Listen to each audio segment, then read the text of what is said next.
The rain here doesn't fall. It hangs. It drifts sideways, thick as mist, soaking into everything it touches. It gets into the wood of the cabin. It gets into the soil. It gets into your bones. I moved here 6 months ago. I needed out. The city was eating me alive. Noise, lights, people, traffic, demands, endless noise. I wanted silence. I wanted space. I wanted to wake up and see nothing but trees and sky. I found this place through a small ad in a local paper, handwritten. Remote cabin, coastal mountains, solitude guaranteed, cash only. The realtor was an older woman named Martha. She drove me out herself. The road turned from pavement to gravel, then to dirt, then to ruts carved deep into mud. 20 miles from the nearest highway. No cell service, no power lines. Just the forest. Old growth.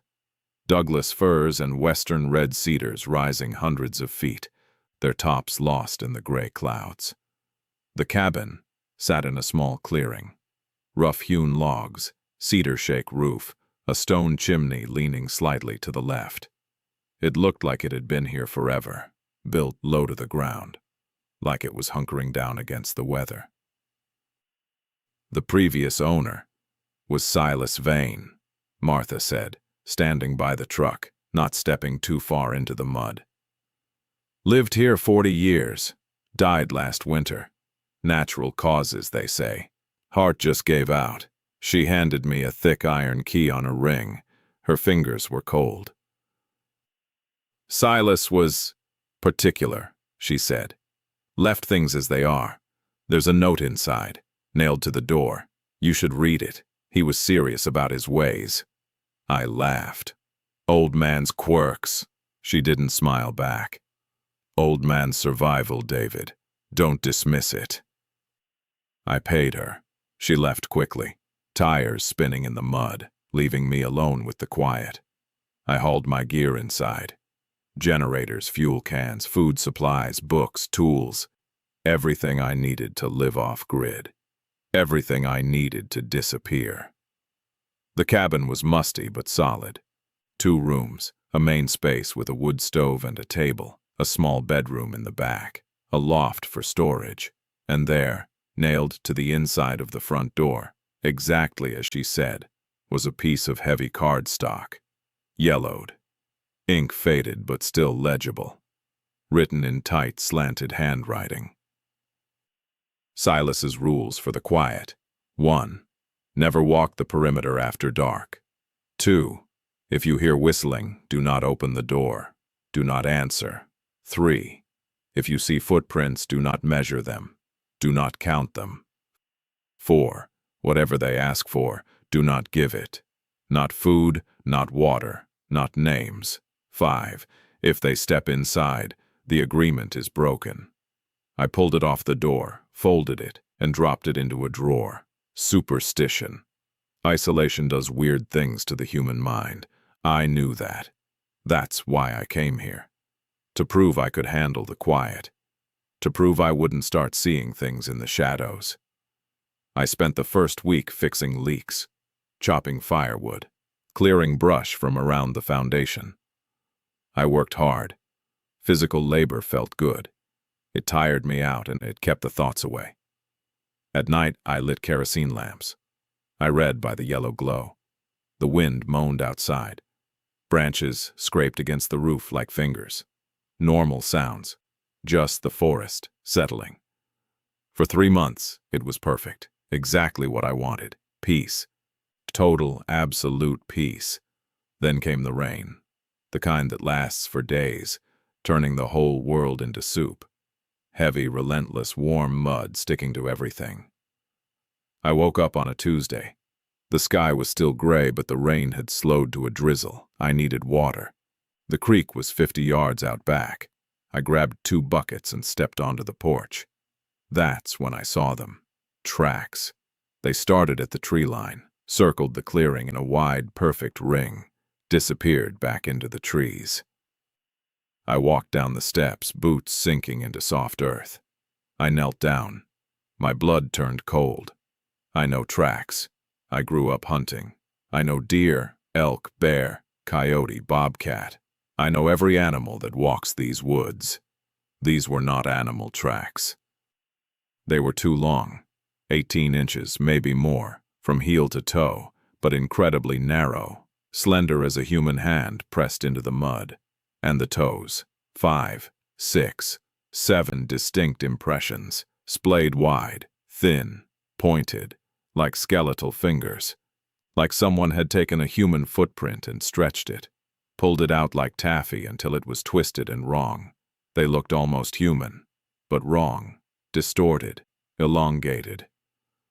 I followed the line to the trees. They just stopped. No exit trail. No sign of whatever made them walking away. Just ended. I remembered the paper in the drawer. If you see footprints, do not measure them. Curiosity is a sickness. I went back inside, got my tape measure. I laid it against the clearest print, 18.5 inches, width at the ball, barely 3 inches. The toes were longer than my own fingers. I took a photo with my camera, just to have it, just to prove I wasn't crazy. That night, the whistling started. It began just after midnight, cutting right through the sound of the rain. High, thin, melodic, but off-key. Notes bending too far. Pitches rising where they should fall. Wee-oo, wee-ee-oo. It circled the cabin, moving from window to window, from door to wall. I sat up in bed, heart hammering against my ribs. Wind, I told myself. Just wind blowing through hollow branches. Or a bird. Some weird nocturnal bird I don't know about. But I knew it wasn't. It sounded human, almost. But the breath between notes was too short, too fast. No lungs could move air that quickly. No throat could make that sound. I got out of bed, crept to the window, peered through the crack in the curtain. The yard was dimly lit by the porch lantern. Rain falling in sheets. I saw movement. Tall shapes, slender, dark as wet bark, moving between the trees. They didn't walk like animals. They stood upright, 2 legs, but their movement was gliding, fluid, like they were floating just above the ground. Limbs too long, bending in places joints shouldn't bend, elbows and knees twisting backward and forward. I counted 6, 7, 8 of them, circling, always circling. I stepped away from the window, sat on the edge of the mattress. I didn't open the door. I remembered Rule 2. The next morning, the rain had stopped. The ground was soft, holding every impression. I went outside. The ring was tighter. The footprints were closer.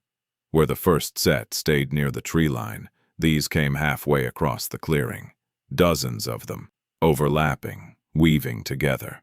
A thick braid of tracks winding around my home. Same shape. Too long, too thin, too many toes. I walked the perimeter myself, staying inside my own cleared space. I counted the prints. 212 distinct marks. 212 things standing out there in the dark last night. Waiting, watching. I went into town that week. Drove the muddy road until I hit pavement. Went to the library. Used the computer. I searched everything. Local legends, native folklore, cryptid databases, old newspaper archives. I found it buried in a history journal from the 1920s. The Long Treaders, also called those who walk on fingers, ancient spirits of the old-growth forests, not ghosts, not beasts. They are the pattern of the land made solid. They measure the space you take up. They mark the lease. When you build here, you do not own, you rent, and they always collect. Another entry from a missionary's diary. They do not hate us. They do not fear us. They simply do not understand us. We are short. We are broad. We are clumsy shapes. We do not fit the design of this place. They come to smooth the edges, to make us match. I sat back in the chair. The library was quiet. Sunlight streamed through the windows. I felt colder than I did in the rain. Silas hadn't been being mystical. He had been giving terms of service. I hadn't bought a cabin. I had taken over a tenancy. Silas paid the rent for 40 years. Now he was gone. The bill was sent to me. I went back home, drove faster than I should have on the dirt road. I needed to see the clearing. I needed to check the distance. They were closer again. The new tracks were right at the edge of the porch, almost touching the foundation logs. I started changing things. I kept every light on, lanterns in every window, floodlights run off the generator pointed out into the yard. I played loud music, classic rock, jazz, anything with a heavy beat. I wanted noise. I wanted to say, I am here, I am loud, I am human. It didn't matter. Every morning, the circle shrank. Every night the whistling got louder, closer, more voices joining in, a chorus of high, thin sound that vibrated in my teeth. I broke Rule 4 a week later. I woke at 3 a.m. A voice spoke right outside my bedroom wall, soft, sibilant, like air escaping a long pipe. David, we are tired, walked so far, give us water, just a little. It sounded like a woman, or a child, but stretched, sped up, like a recording played wrong. My throat went dry, my heart raced. I knew the rule. Whatever they ask for, do not give it. But it sounded so sad, so exhausted. I told myself it was a hiker, someone lost, someone hurt. I couldn't just leave them out there. I took a glass jar, filled it with fresh water from the jug, unlocked the door, stepped out onto the porch. It was dark, no moon, just the glow of my lights. I set the jar on the top step. Here, I said. My voice shook. Take it, then go. I stepped back inside, locked the bolt, pressed my eye to the peephole. Long fingers reached out from the shadow. Too many joints, too many knuckles, bending backward, wrapping around the glass like vines. They lifted it. I heard the water being drunk, or absorbed. A wet rustling sound like leaves rubbing together. Then the hand pulled back into the dark. The jar was gone. I went to sleep thinking I had helped, thinking I was kind. I woke up at dawn, ran outside. The footprints were on the porch, right up against the door, right where I had stood. And they were bigger, 24 inches long now, slender as ribbons, 8, 9, 10 toes splayed out wide. Giving meant agreement.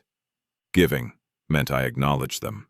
Giving meant I accepted the contract. They didn't just circle anymore. They pressed against the walls. I could feel the weight of them. Hundreds, maybe thousands of them, leaning against the logs. Silent. Patient. Waiting for the space to open. I found Silas's journal that afternoon, tucked under a loose floorboard in the pantry, bound in cracked leather, pages stiff with age. I sat on the floor and read it by lantern light. Year 1. They came. First night. Just 3 of them. Curious. I stayed inside, followed the rules. They left at dawn. Year 7. They know my shape now. They know how much room I take. The tracks are measurements. They are mapping me, making a copy. Year 12.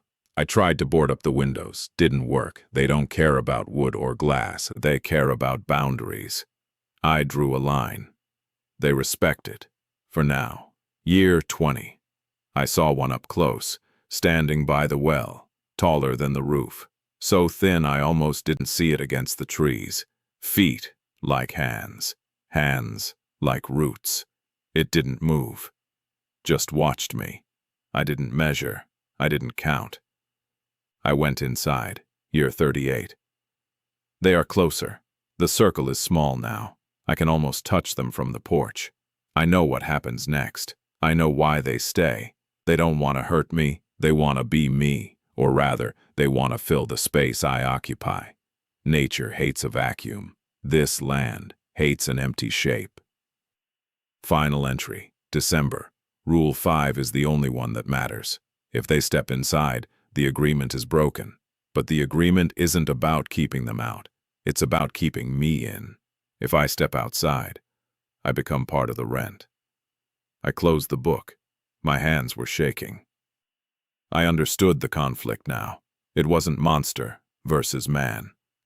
It was definition versus form. I was a shape.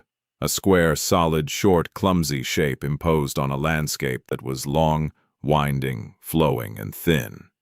They were the architects, the maintainers. They existed to make everything fit the pattern of the forest. I was a rock in a stream. They were the water, flowing around me, slowly wearing me down, reshaping me until I fit the current.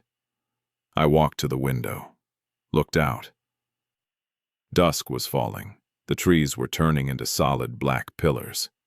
Down at the edge of the clearing, I saw them gathering, long dark silhouettes, standing perfectly still, waiting for the dark. I had two choices: fight, try to reinforce the boundaries, build bigger walls, brighter lights, more noise. Try to stay David Seeley human, short, five-toed, square, or leave, pack the truck, drive away. Forget this place ever existed. But Silas's words echoed in my head. If the human leaves and the house remains, they fill it. They don't like empty space. They warp it. They twist it.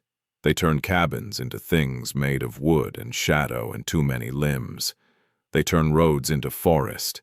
They turn locations into myths. If I ran, I wouldn't just be saving myself.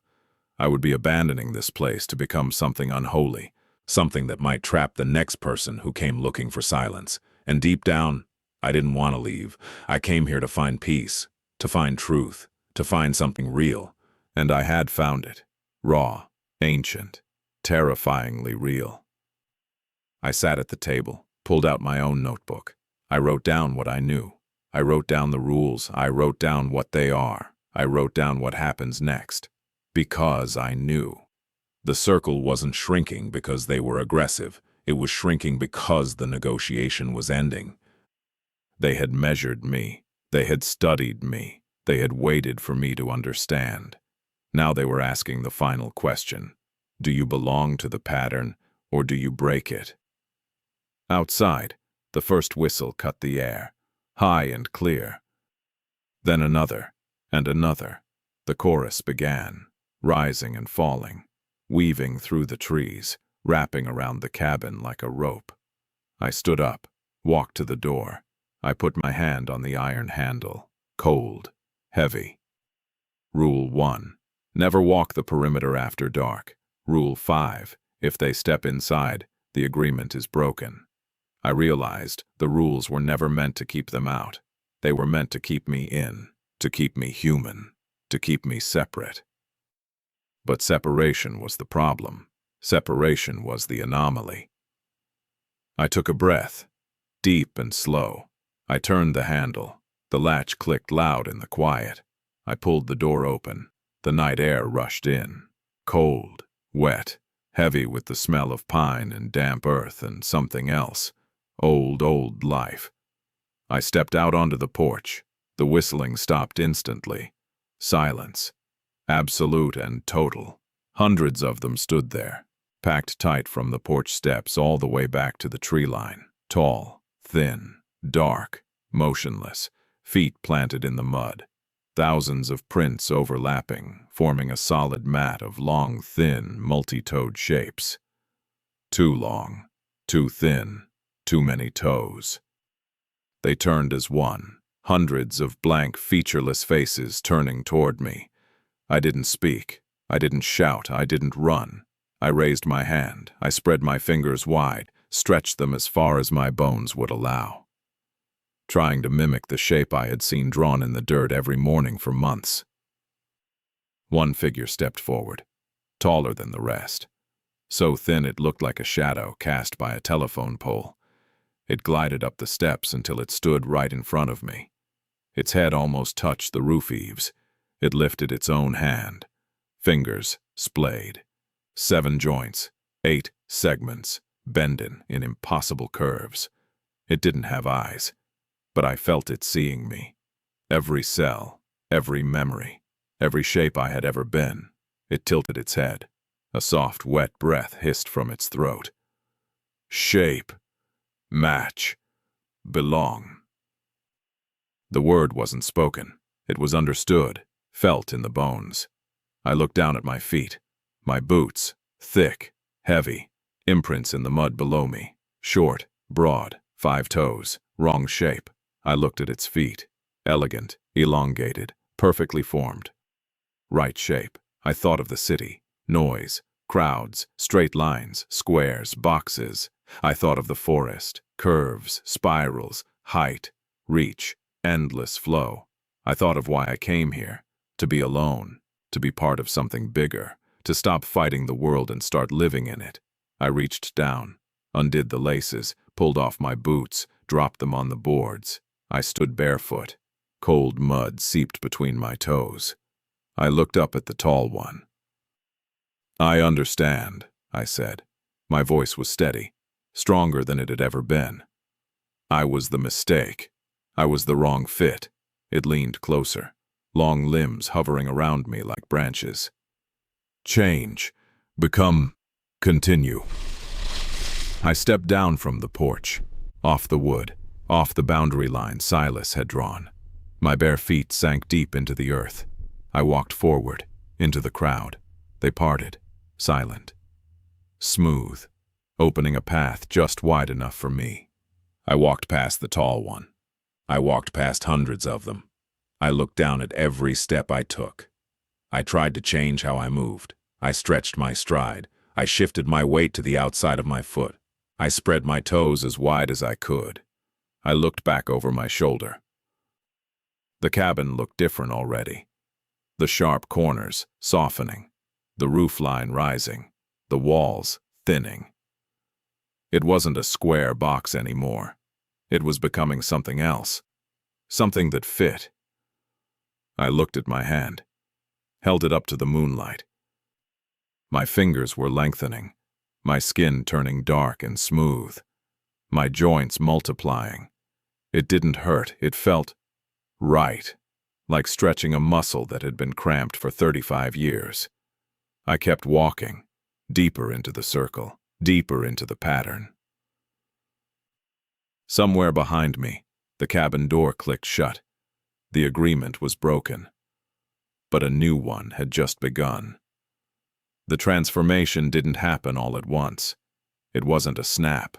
It was a slow, beautiful, terrifying unraveling, like pulling a thread on a sweater. Once you start, the whole thing comes apart, reweaving itself into something new. I walked through the clearing and into the trees. The long treaders moved with me, not surrounding me, not hurting me, with me, like water flowing around a stone, guiding it downstream. My feet didn't hurt. The cold didn't bite. The rough ground didn't scrape. My skin was changing, thickening, turning dark like bark or wet leather, hard enough to resist thorns and rocks, soft enough to bend with the wind. My legs lengthened. I could feel the bones stretching, growing, adding new segments. My stride got longer. My gait smoothed out.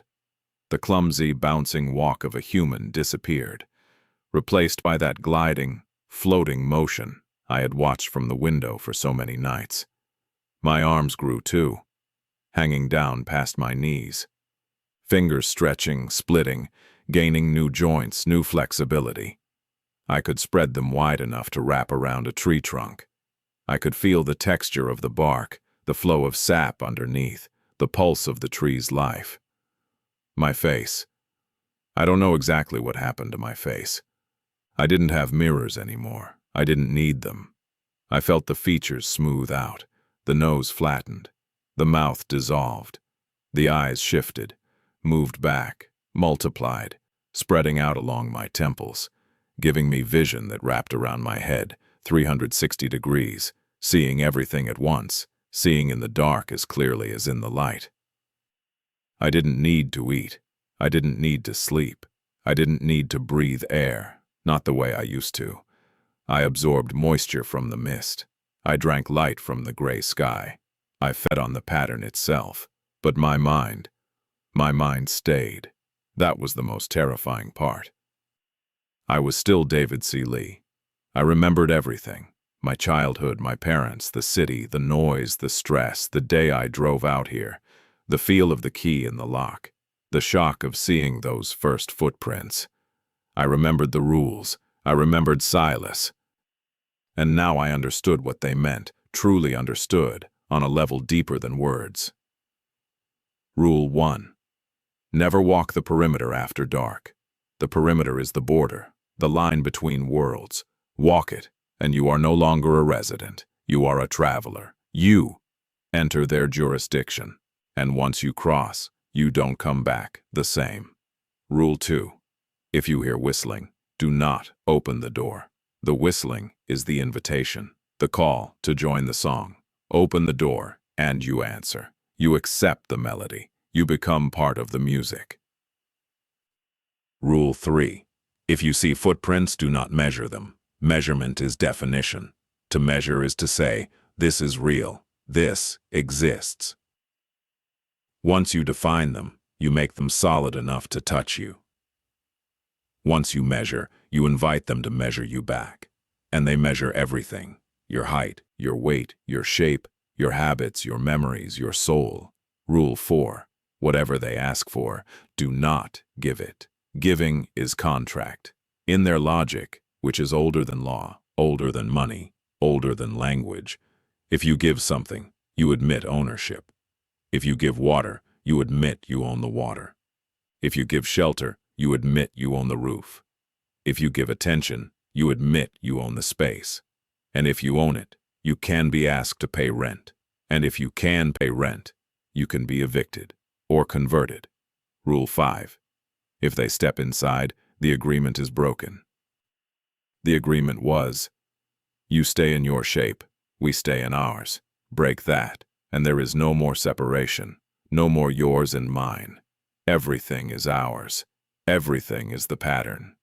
Silas didn't write those rules to keep them out. He wrote them to keep himself human. He followed them perfectly for 40 years. But eventually, you get tired. Eventually, the silence gets too loud. Eventually, you want to know what is on the other side of the line. I walked deeper into the forest. Days passed, or maybe hours. Time works differently here. It stretches and compresses like rubber. The trees grew taller, closer together. The canopy blocked out almost all the sky, but I didn't need the sun. I saw everything in shades of gray and silver and deep green. We moved in a line, a long winding procession of tall, thin, dark shapes. Hundreds of us. Thousands, maybe, gliding silently between the trunks. And everywhere we went, we left footprints. Too long, too thin, too many toes. Every step was a mark. Every step was a signature. Every step said, we are here. This is ours. This fits. I looked down at my own feet now. They were magnificent. Elegant structures, long and slender, toes like the ribs of a fan, perfectly spaced, perfectly balanced. They didn't just press into the mud. They read it. They felt the composition of the soil. They sensed the roots underneath. They knew exactly where to step, to leave the least damage, the most perfect impression.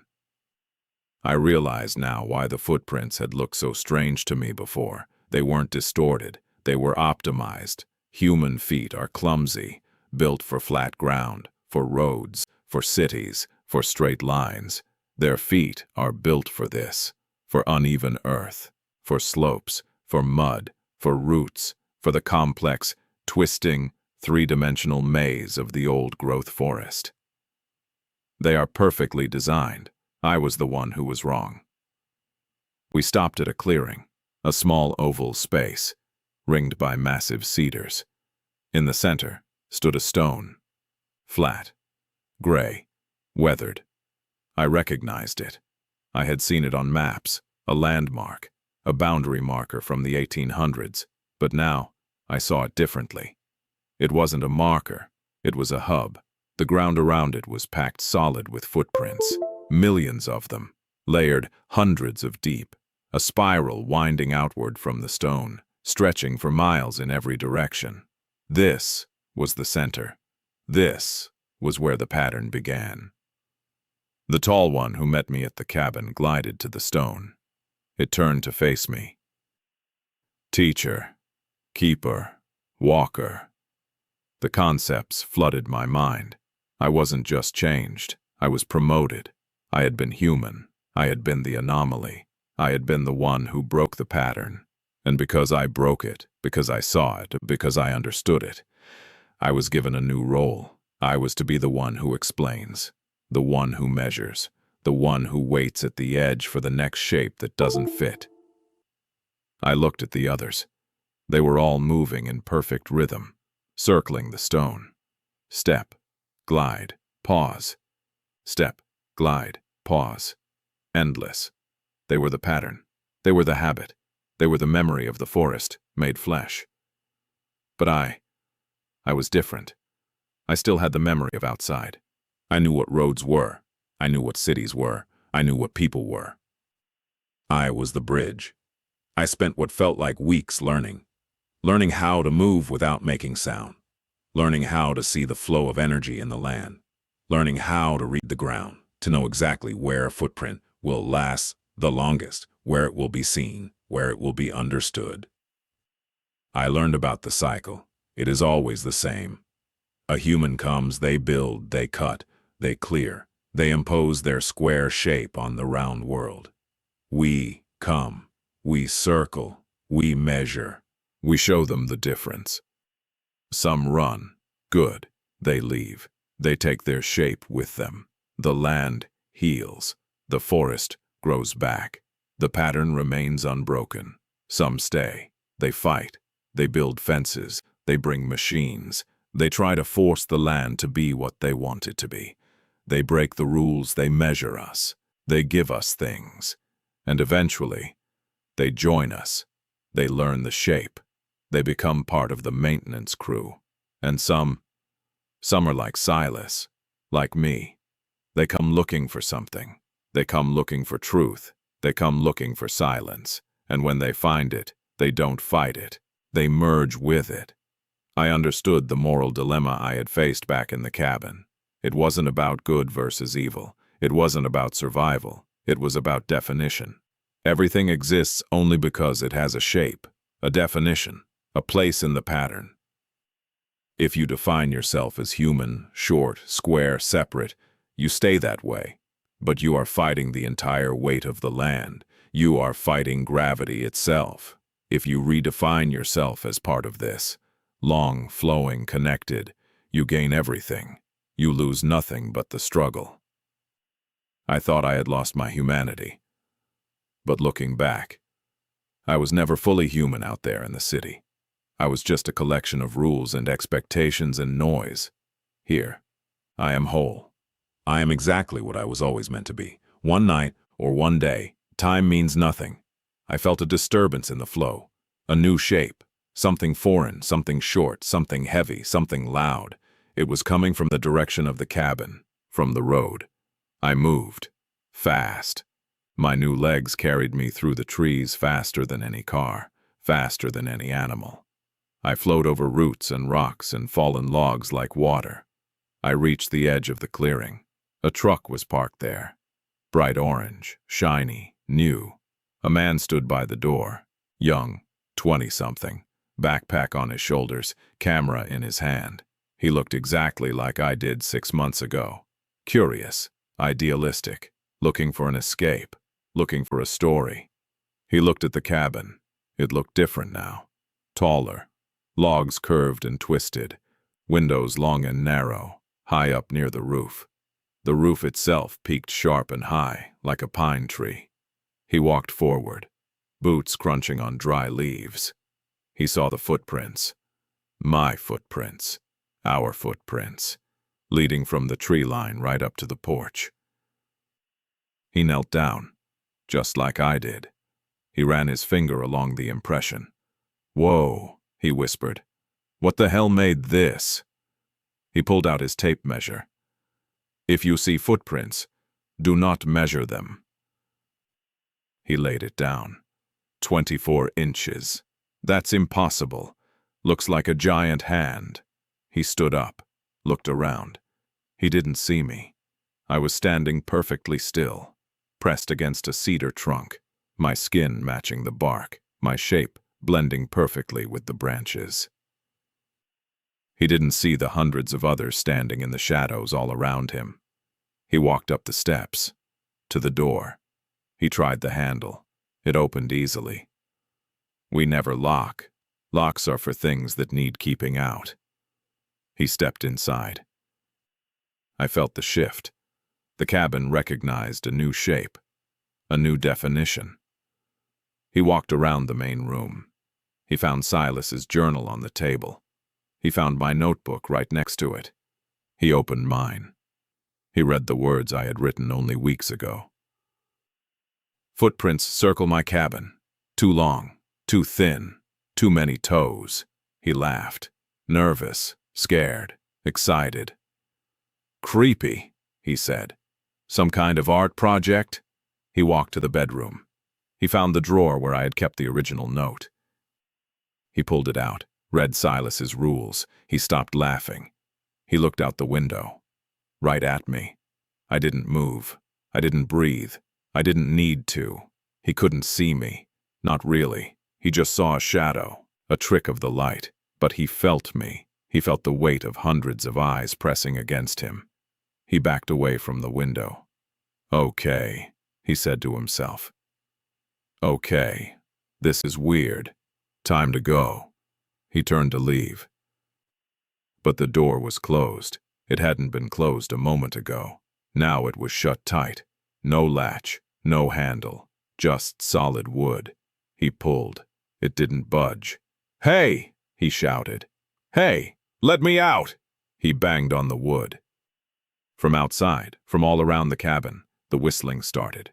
Soft at first, then rising, swelling, hundreds of voices. High, thin, beautiful, terrifying. Wee-oo. Wee-oo. He covered his ears.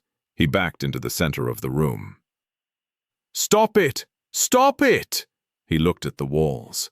They seemed to be moving, breathing, the logs shifting, lengthening, twisting. He looked at the floorboards.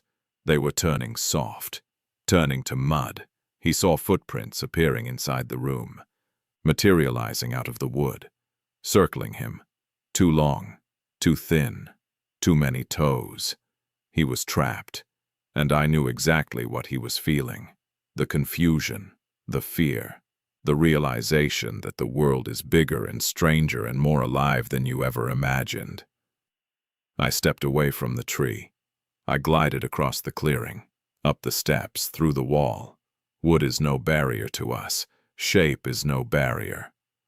I appeared in the room, tall, dark, thin, arms hanging down, fingers long and elegant, featureless face turned toward him. He screamed, backed up until he hit the wall. "Please, please don't hurt me." I didn't make a sound. I couldn't speak anymore. Not in words he would understand.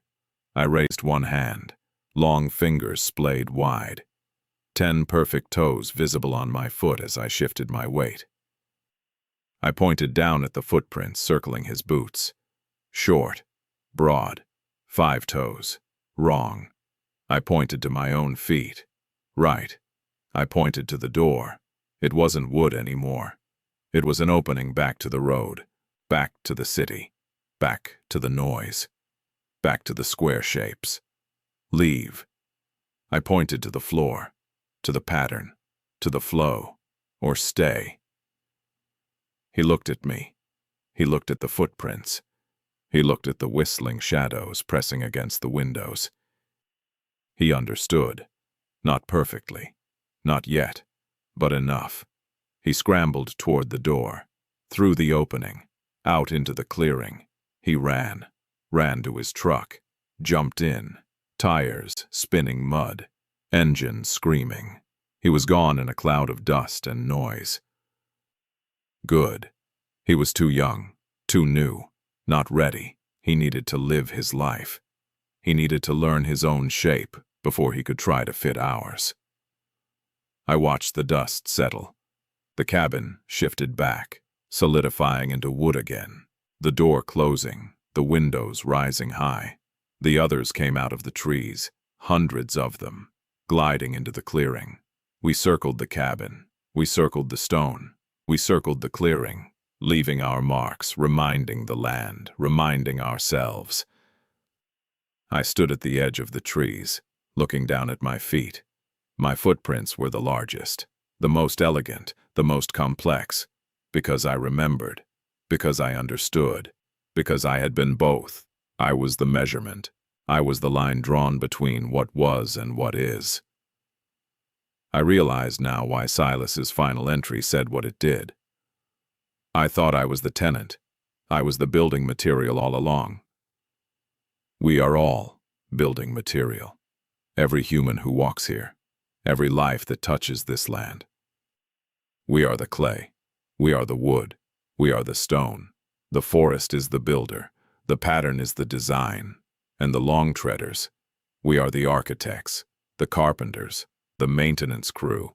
We walk the lines. We check the fit. We make sure everything stays true to the shape. Night after night, year after year, century after century. Never stopping, never resting, never changing, because the pattern never changes.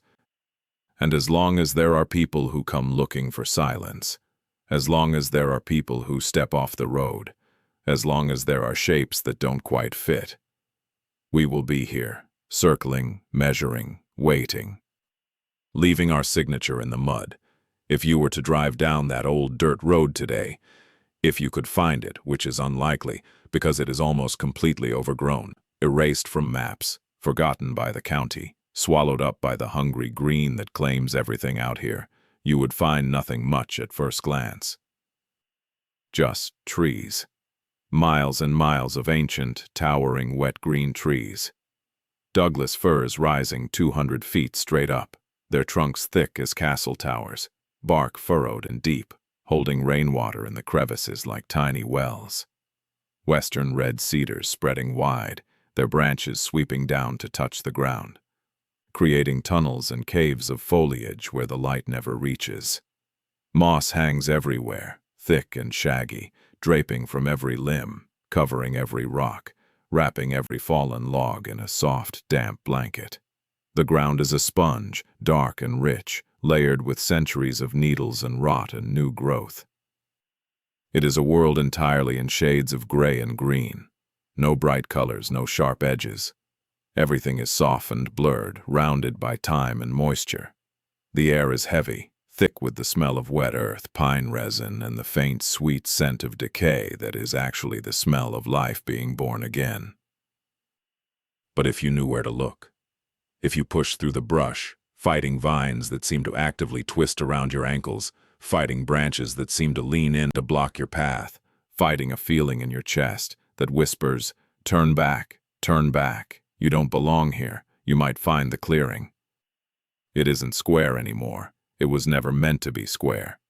It is an oval, a perfect natural shape, carved into the hillside, following the curve of the land, flowing with the contour of the earth. It feels less like a space that was cleared, and more like a space that was revealed, always there, waiting for the right shape to fill it. In the center stands a structure. It looks like a cabin, sort of, but not the kind humans build.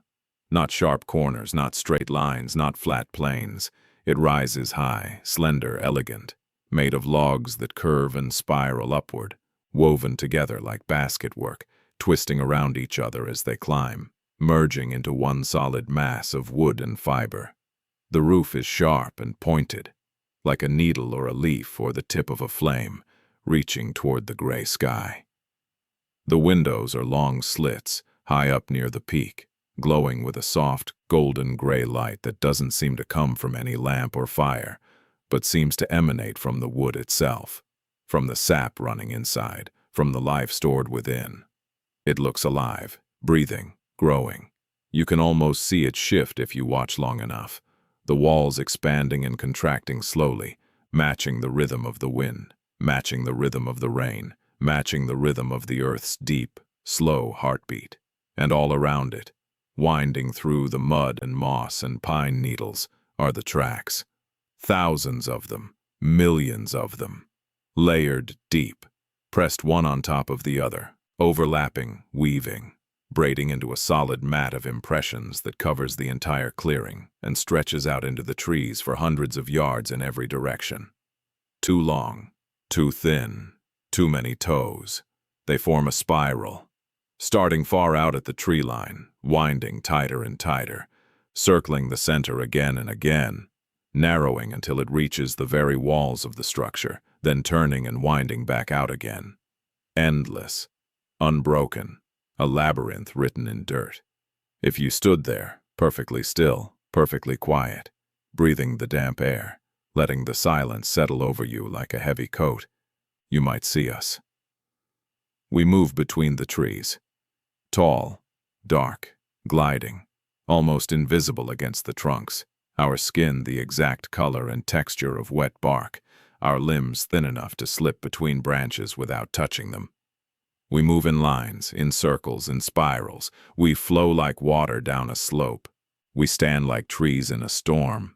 We are never still, yet we never seem to hurry. We are the long treaders. We are those who walk on fingers. We are the pattern given flesh. And I am among them. I am different now. I know that.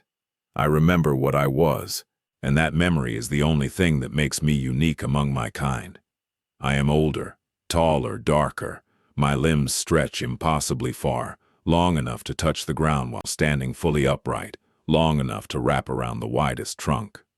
My fingers have grown new joints, new segments, splitting and branching until they look like small and delicate ferns, capable of feeling the vibration of a footstep a mile away, capable of tasting the minerals in the soil just by touching it. My feet are the longest, the most intricate, the most perfect of all. I am the one who stands at the edge, the one who watches the faint ghost of the road that used to lead here, the one who remembers what it was like to be short, to be square, to be loud, to be human, to be afraid, to be lonely, to be wrongly shaped. I am the keeper of the rules. I understand now, with a clarity that hurts in its perfection, exactly what those rules were for. They were not barriers. They were not walls. They were a syllabus, a curriculum, a step-by-step guide to the transformation that waits for anyone who comes here. Rule 1. Never walk the perimeter after dark. The perimeter is the membrane, the border between the world of man and the world of pattern. During the day, the line is solid. You are you, the forest is the forest. But when the sun goes down, when the shadows stretch and merge, the boundary dissolves. The world becomes fluid. Walk the line then, and you don't just cross it. You merge with it. You begin to take on the properties of the space you occupy. You become longer, thinner, more suited to the dark. Rule 2. If you hear whistling, do not open the door. The whistling is the language of this place. It is not sound, not really. It is resonance. It is the vibration of the land, the trees, the wind, translated into something ears can perceive.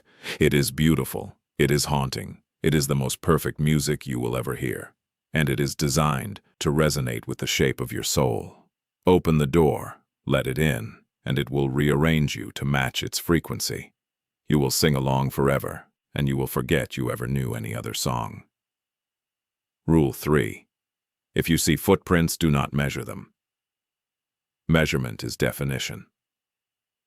In the old magic of this land, which predates science, predates mathematics, predates writing, to measure something is to define its existence. To measure is to compare. When you kneel down and put a ruler to that long, slender track, you are saying, "This is real. This exists. This is different from me."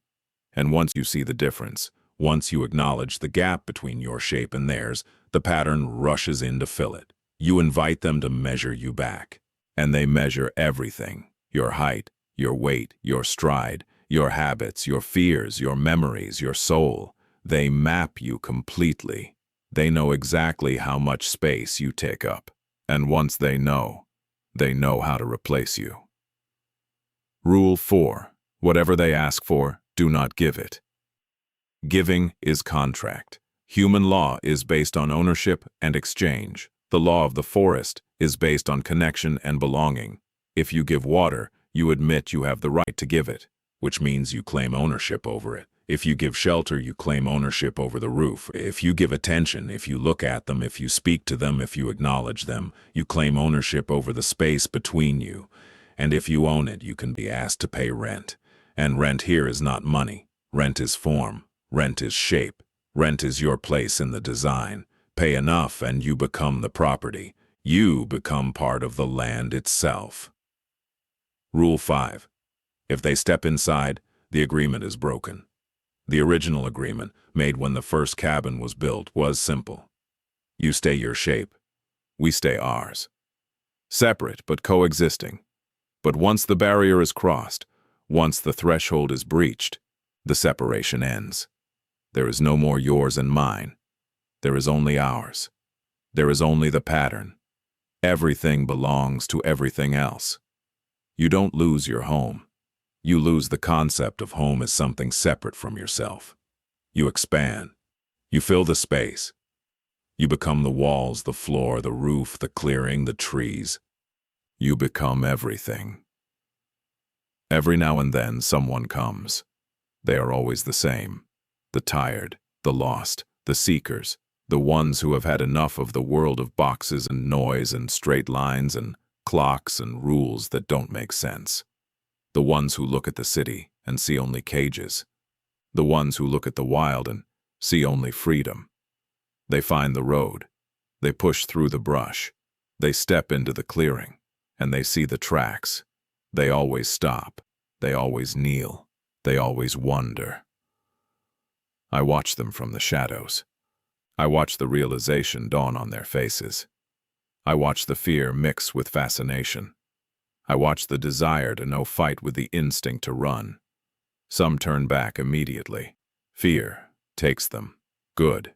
They go back to their cars, back to their lives, back to the world they understand. They tell stories about a haunted cabin, about giant footprints, about things that walk in the woods. They sleep with the lights on for a month. They never come back. And that is exactly how it should be. They were not ready. They were only tourists. You cannot be a tourist here. You must be a resident. Some stay longer. They walk the spiral. They follow the tracks closer and closer to the structure in the center. They feel the pull. They feel the rightness of it. The way the ground seems to guide their feet. The way the air seems to clear their minds. The way the silence seems to answer questions they didn't even know they were asking. They look at their own feet. Short, broad, clumsy, built for pavement, built for speed, built for walking in straight lines. They look at ours. Long, elegant, perfect, built for balance, built for flow, built for navigating the complex, twisting, three-dimensional maze of the old-growth forest. And they understand. They don't run. They don't fight. They just wait. I glide out to meet them. Tall, silent, ancient. My shadow stretching long and thin across the mud. I show them the shape. I show them the flow. I show them that being human was just the beginning, just the rough draft, just the seed. I show them that you don't have to die to change. You just have to fit. Most of them choose it. They take off their shoes. They step into the mud. They try to walk the long stride. They try to spread their toes. It starts slow. A tingling in the legs, like falling asleep, but pleasant, like waking up in a limb that has been dormant their whole life. A stretching in the bones, lengthening, strengthening, adding new segments, new flexibility. A softening of the skin, turning smooth and dark and tough. Their vision shifts. The world stops being made of objects and starts being made of connections. They see the lines between the trees. They see the energy moving through the soil. They see the pattern holding everything together. And then they are one of us. Tall, thin, dark, silent, walking the endless circle, leaving their mark, adding to the pattern. It is not scary, it is not sad, it is the most beautiful thing I have ever known. We are not trapped here, we are free. Free from time, we do not age, we do not die, we simply are, existing in a perpetual now where yesterday and tomorrow are the same thing, just different loops in the spiral, free from pain. There is no injury here, there is only change. If a branch falls on you, you do not break. You merge, you become part of the branch, you become part of the earth, you become part of the whole, free from want.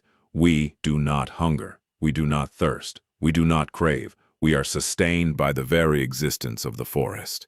We feed on the mist, the rain, the light, the silence. We are sustained by the pattern itself. Free from the endless struggle to be something we are not. For 35 years, David C. Lee fought to be normal, to be successful, to be happy according to someone else's definition, to fit into a box that was too small, too square, too sharp. Here, there is no struggle. There is only flow. There is only being.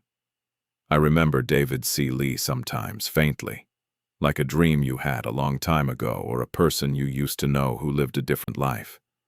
I remember the city, the noise, the traffic lights changing, the alarms ringing, the pressure to perform, the crushing weight of other people's expectations, the loneliness that comes from being surrounded by millions of people and feeling like none of them understand you. I remember the drive out here, the excitement, the fear, the hope. The moment I turned off the highway onto the dirt road and felt the world get quiet, 1 mile at a time. I remember stepping out of that truck, key in hand, looking at the cabin, thinking, this is it. This is where I start over. I remember finding that first footprint, the shock, the confusion, the thrill of realizing there was something here I didn't know about. I remember the fear, the nights I sat up with the axe in my hand, terrified of the things circling outside, and I remember stepping out of that cabin door, barefoot, into the rain, and finally feeling like I was home. Silas is here too. I know him. I recognize his shape. He is one of the tallest, one of the smoothest. His footprints are deep and complex, showing 40 years of study, 40 years of walking the line, 40 years of perfecting the form. He walks right beside me sometimes. We glide together through the trees, our long limbs swaying in unison, our feet leaving identical marks in the earth. We don't speak. We don't need to. We share the same memory, the same realization. We thought we owned the land. We were just the land waking up. That is the secret. The great secret that humans have forgotten, buried under concrete and steel and logic. You do not live on the earth. You live in the earth. You are not separate from it. You are not a visitor. You are not a master. You are a part. A leaf on a tree, a wave in the ocean, a footprint in the mud. And when you realize that, when you truly understand it, the fear vanishes. The loneliness vanishes. The struggle vanishes.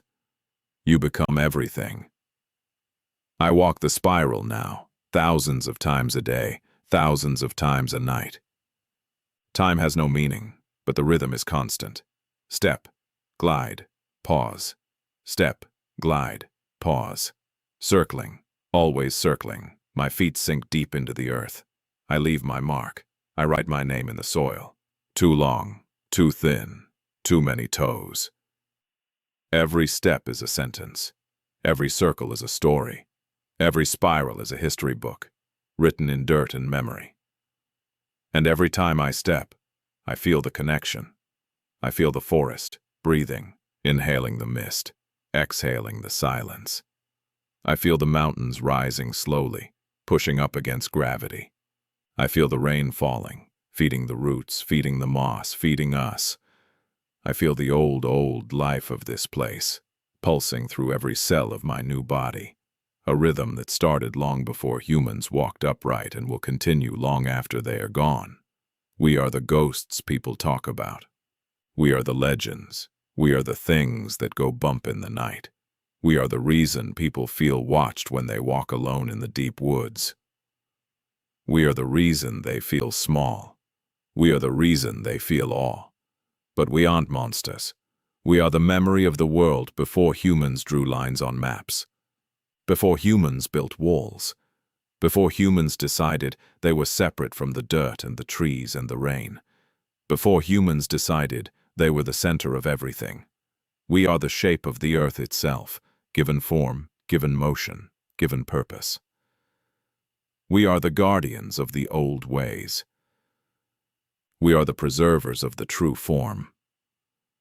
Sometimes, when the mist is thick and the silence is heavy, I stand at the edge of the clearing and look out toward the world beyond. Toward the cities, the roads, the lights, the noise. I think about all the people there. All the Davids, all the Silases. All the tired, lonely souls looking for something real, something true, something that fits. I want to tell them. I want to shout across the miles, across the concrete and steel, across the noise and the confusion. It's here. The truth is here. The peace is here. You don't have to fight. You don't have to be square. You can be long. You can be thin. You can be part of it all. But I know they wouldn't understand. Not yet. They have to find it themselves. They have to walk the road. They have to see the footprints. They have to measure them. They have to feel the fear and the wonder. They have to choose, because if you are forced, it doesn't work. If you are dragged, you stay wrong. You stay short. You stay square. You stay broken. But if you choose it, if you walk out that door, if you step into the mud, if you accept the shape, you become perfect. You become eternal. You become beautiful. If you are reading this, if you have found this story, if you are sitting in your square room, in your square house, in your square city, feeling that same ache I felt, that same hollow space in your chest, that same need to get out, that same need to be quiet, be careful, be very careful, because the forest is waiting. The road is there. The road is always there, waiting for you to drive down it, waiting for you to leave the pavement behind, waiting for you to leave the noise behind, waiting for you to step into the mud. And once you step off the road, once you enter the old growth, once you breathe the air that tastes like rain and time, once you hear the silence that is louder than any shout, you will see them, the footprints, circling, too long, too thin, too many toes. You will kneel down. You will run your fingers over the impression. You will feel the texture. You will see the elegance. You will see the pattern. You will measure them. You will pull out your tape measure. You will see how long, how thin, how perfectly formed they are. You will wonder. You will ask the question I asked. What made this? What walks here? And then you will look up. And you will see us, standing in the trees, tall, dark, silent, hundreds of us, thousands of us, waiting, watching. You will feel the fear, you will feel the cold, you will feel the wrongness and the rightness. You will understand. And then, you will start to change. You will leave your square shape behind. You will stretch. You will flow. You will lose the sharp corners. You will gain the long stride. You will spread your toes. You will see the pattern. You will leave your old name behind. You will leave your old life behind. You will leave your worries and your clocks and your rules behind. You will join us, and you will walk forever. Circling the cabin that is no longer a cabin, but a heart. Circling the stone that is the center of everything. Circling the silence that holds the world together. And out here in the dark, in the wet, in the ancient living woods, we will be walking right beside you. Silent, perfect, timeless, always measuring, always matching, always waiting, leaving our signature in the mud.